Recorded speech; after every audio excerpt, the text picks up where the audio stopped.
വിഗ്രഹാരാധകർക്ക് പെട്ടെന്ന് തന്നെ പ്രവാചകനെ മടുക്കാൻ തുടങ്ങി.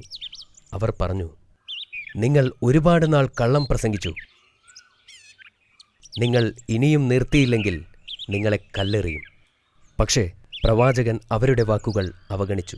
നിങ്ങൾ അള്ളാഹുവിൻ്റെ വാക്കുകൾ അനുസരിക്കൂ എന്ന് രാവും പകലും ജനങ്ങളോടായി അദ്ദേഹം അപേക്ഷിച്ചു. അനേക സന്ദർഭങ്ങളിൽ വിഗ്രഹാരാധകർ അദ്ദേഹത്തെ കല്ലെറിഞ്ഞു. അദ്ദേഹത്തിനെ വടികൊണ്ടടിച്ച സംഭവം വരെ ഉണ്ടായി. നീയൊരു പ്രവാചകനല്ല, വിഗ്രഹാരാധകർ വിളിച്ചു പറഞ്ഞു. നീ വെറും ഒരു സാധാരണ മനുഷ്യൻ മാത്രമാണ്. നിന്നെ കേൾക്കേണ്ട ആവശ്യം ഞങ്ങൾക്കില്ല. പ്രവാചകൻ അവരോട് യാചിച്ചു, വിഗ്രഹങ്ങളെ ആരാധിക്കുന്നതിലൂടെ നിങ്ങൾ വലിയ പാപമാണ് ചെയ്യുന്നത്. എന്നാൽ ജനങ്ങൾ അദ്ദേഹത്തെ വീണ്ടും വീണ്ടും അടിച്ചു. ഞാൻ നിങ്ങളെ ഓർത്ത് ഭയപ്പെടുന്നു. ഒരു ദിവസം അള്ളാഹുവിൻ്റെ ശിക്ഷ നിങ്ങളെ തേടി വരും. പക്ഷെ ജനങ്ങൾ പറഞ്ഞു നടന്നു, അവൻ മണ്ടനാണ്, അവന്റെ വാക്കുകൾ ആരും വിശ്വസിക്കരുത്. ഇതൊന്നും നൂഹ് നബിയെ തന്റെ ദൗത്യത്തിൽ നിന്നും പിന്തിരിപ്പിച്ചില്ല.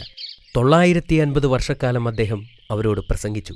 സത്യനിഷേധികൾ അദ്ദേഹത്തെ പരിഹസിച്ചു. നൂഹ് നബി നിരാശനായിരുന്നു. കാരണം 100 കണക്കിന് വർഷങ്ങളായി ആളുകളെ വിളിച്ചിട്ടും വളരെ കുറച്ച് മുസ്ലിങ്ങളെ ഉണ്ടായിരുന്നുള്ളൂ. സത്യനിഷേധികളുടെ എണ്ണം വളരെയധികം വർദ്ധിച്ചു.